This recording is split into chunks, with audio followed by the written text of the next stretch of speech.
Hello friends, welcome to my channel. तो आज हमारा 8th डे है ड्राइंग चैलेंज का।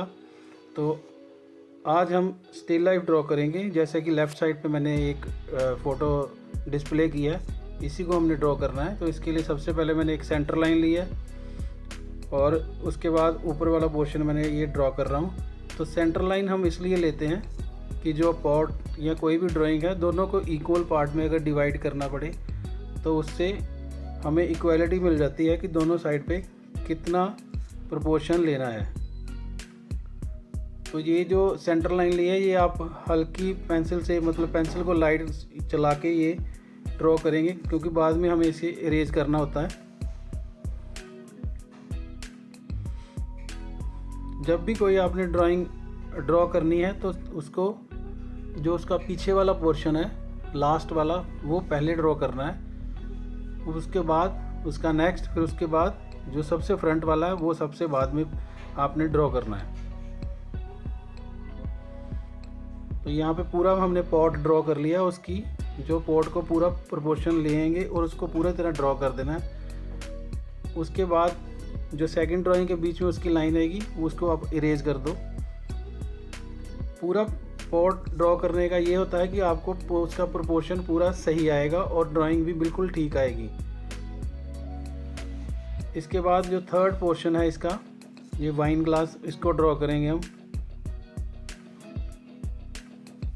आपने ड्राइंग जो फ़ोटो को पूरी तरह अच्छी तरह ऑब्ज़र्व करना है और उसको उसकी शेप, मैंने जैसे कि पहले भी ट्यूटोरियल में बताया कि उसकी शेप, उसकी लाइन, उसको ऑब्ज़र्व करते हुए वो ड्राइंग आपने एक ड्रॉ करनी है। इन चीज़ों को अगर आप ध्यान में रख के ड्राइंग करेंगे तो आपके लिए ड्राइंग काफ़ी इजी हो जाएगी।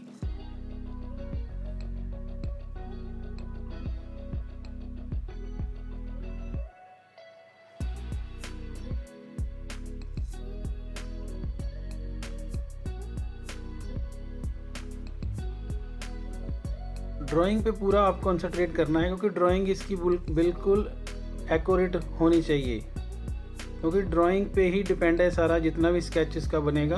क्योंकि ड्राइंग एक बेस होता है पेंटिंग का, स्केचिंग का। तो ड्राइंग बेस है, तो बेस आपका पक्का होना चाहिए। तो उसमें कोई जल्दबाजी नहीं करनी है। आपने जितना टाइम लगता है उसको लगाना और आराम से उसको पहले अच्छी तरह ड्रॉ करना है। फिर उसके बाद उसको शेडिंग करनी है। शेडिंग में आप, जो मैंने 3-4 तरह की शेडिंग बताई हुई है, आपको जो भी इजी लगती है या जिसकी प्रैक्टिस आपने ज़्यादा की हुई है, आप उसी को अप्लाई करो। मैं यहाँ पे सारी शेडिंग जितनी भी हैं, स्मजिंग और हैचिंग, क्रॉस हैचिंग, ये 2-3 जो टेक्निक्स है वो अप्लाई करूँगा। तो ये ऊपर वाला पोर्शन हमने ये डार्क कर लिया है। अब ये जो लाइंस मैं लगा रहा हूँ, ये इस पॉट में नहीं नज़र आ रही हैं, पर ये मैं अपने आइडिया से यहाँ पे इसको ये वाला प्रोपोर्शन बना रहा हूँ, क्योंकि उसको जो उसका पॉट का एक डेप्थ है वो देने के लिए। इसके बाद जो भी इसका डार्क प्रोपोर्शन है उसको हल्के हाथ से आपने ड्रॉ कर लेना है और वहाँ से शेड शुरू करना है। सबसे पहले जो भी आपने शेडिंग करनी है, चाहे डार्क पोर्शन है, लेकिन उसको लाइट मेथड से चलना है, उसको लाइट ड्रॉ करना है।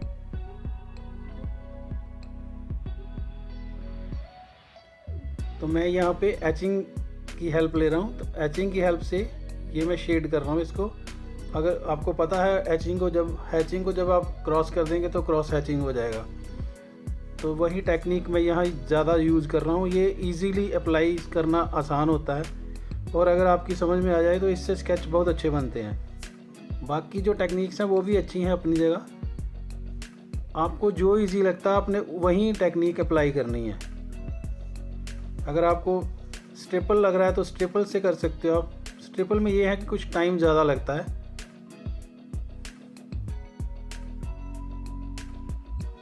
अब आपने फ़ोटो को ऑब्ज़र्व करना है, वो उसका जो डार्क स्पेस है वो उसको, और लाइट स्पेस, इन दोनों में जो डिफरेंस क्रिएट है वो हमने करना है। पहले हल्के हाथ से पेंसिल से शेड करेंगे और वो डिफरेंस क्रिएट करने की कोशिश करनी है। पेंसिल आप कोई भी यूज़ कर सकते हो। और अगर आप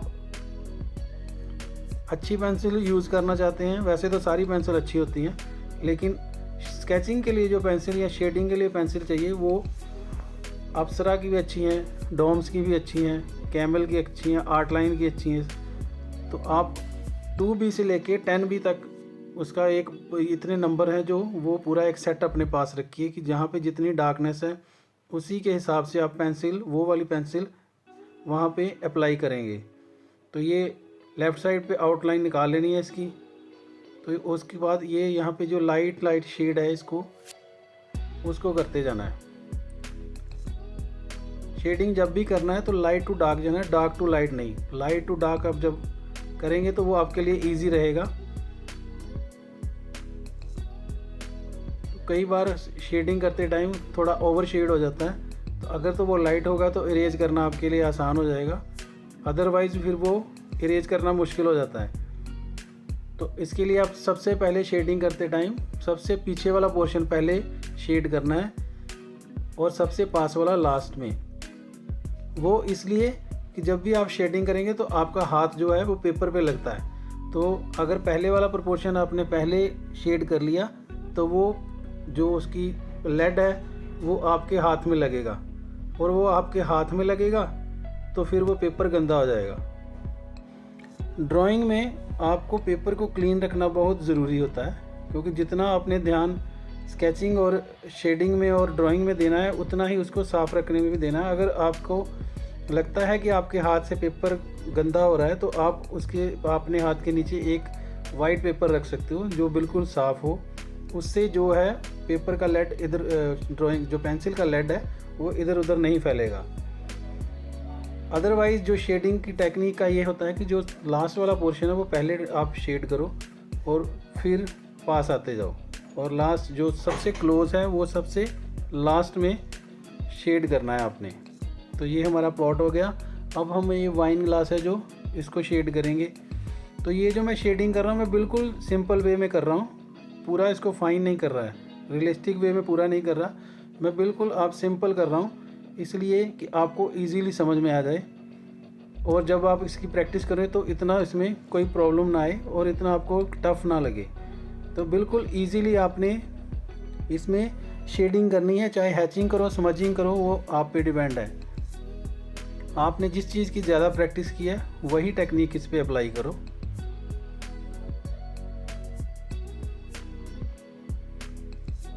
बस आपने जो फ़ोटो में है डिटेलिंग है बस उसकी तरफ ध्यान रखना है कि शेड किस तरफ गई हुई है। जो इसकी ड्राइंग होती है, शेडिंग का ये भी होता है कि आप जिस तरफ ड्राइंग है उसी की तरफ पेंसिल को घुमाओगे। खैर ये तो स्मजिंग में ज़्यादा ज़रूरी होता है, क्रॉस हैचिंग में आप ऑपोजिट डायरेक्शन में भी थोड़ा कर सकते हो।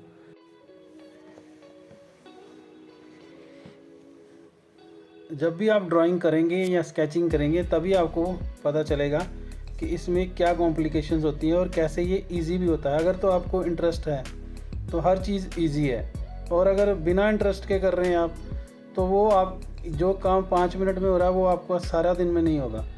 तो इसलिए सबसे पहले इंटरेस्ट क्रिएट करना है आपने। ड्राइंग तो एक ऐसी चीज़ है, एक साइलेंट आर्ट है, इसमें आप जितना मर्ज़ी एंजॉय करो, किसी को कोई डिस्टर्बेंस नहीं होती है। हालांकि जब अगर म्यूज़िक वगैरह हो तो उसमें जिसके पास आप प्रैक्टिस करोगे, जिसके पास भी बैठ के, तो वो डिस्टर्ब हो सकता है, लेकिन इसमें तो ये कोई डिस्टर्बेंस नहीं है।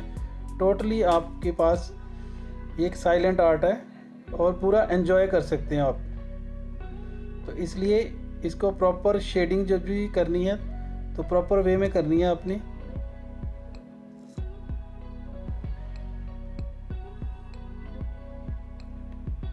ये देखिए, ये हमारा जो तीसरा ऑब्जेक्ट था वो भी लगभग शेड हो चुका है। इसमें मैंने पहले भी बताया बिल्कुल सिंपल वे में मैंने शेडिंग की है।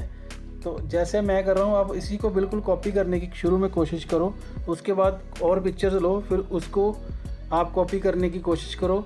कॉपी करेंगे तभी आप इमेजिन कर सकते हैं, क्योंकि आपको पता होना चाहिए कि टोन क्या है, लाइट डार्क टोन क्या है, शेडिंग क्या है, ड्राइंग क्या है। ये सारा जब आपको नॉलेज हो जाएगी, प्रैक्टिस हो जाएगी, तो उसके बाद किसी भी पिक्चर को लेके आप उसको ड्रॉ कर सकते हो। अदरवाइज़ किसी भी चीज़ को इमेजिन भी कर सकते हो आप, लेकिन शुरू में हमें सीखने के लिए जैसे ABC सीख के फिर ही हम सेंटेंस बनते हैं, फिर ही टेंसेस बनते हैं।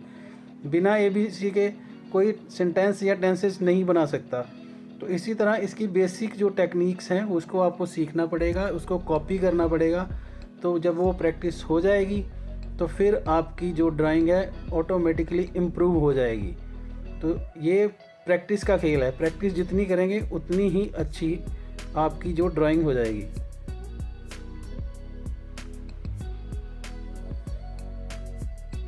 जैसे मैं फ़ोटो लेता हूँ, गूगल से लेता हूँ, तो आप भी फ़ोटो कोई गूगल से ले सकते हैं और वहाँ पे उसको ड्रॉ कीजिए। अगर वो नहीं है तो किसी के पेंसिल स्केचेस जो होते हैं उसको आप ड्रॉ करने की कोशिश कीजिए, क्योंकि वहाँ से इजीली आपको पता चल जाएगा कि शेड की टेक्निक क्या है। फ़ोटो से थोड़ा टफ होता है, लेकिन अगर फ़ोटो से आप प्रैक्टिस करेंगे तो वो आपकी इम्प्रूवमेंट ज़्यादा आएगी और समझने में भी आपको ज़्यादा समझ में आएगा, क्योंकि इससे आपको नॉलेज हो जाएगी कि कहाँ शेड, लाइट, डार्क, टोन कहाँ रखनी है, और उसकी नॉलेज हो जाएगी फ़ोटो में जब आप देखेंगे कि लाइट कहाँ से किस सोर्स से पड़ रही है और किस तरफ से पड़ रही है, और उसकी डार्कनेस कहाँ से है और लाइटनेस कहाँ से है।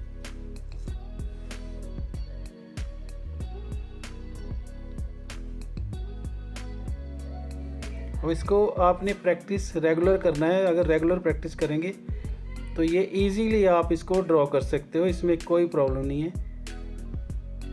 तो आज तो हमारा ये 8th एपिसोड है। तो हमारे पास जो 30 डेज़ में से अभी हमारे पास 22 डेज़ हैं। तो अगर आप रेगुलर प्रैक्टिस करेंगे तो ड्राइंग 1 महीने में आप कर जाएंगे। तो मेरी तो ये ही एडवाइस है कि आप इसको रेगुलर प्रैक्टिस कर लो। अभी आपके पास 22 डेज़ हैं और स्टूडेंट्स की तो छुट्टियां भी चल रही हैं आजकल। तो आज के ट्यूटोरियल में फिर इतना ही। नेक्स्ट ट्यूटोरियल में फिर से आपसे मुलाकात होगी एक नए ट्यूटोरियल के साथ। तब तक के लिए खूब प्रैक्टिस कीजिए and good by two all of you. Thank you all of you.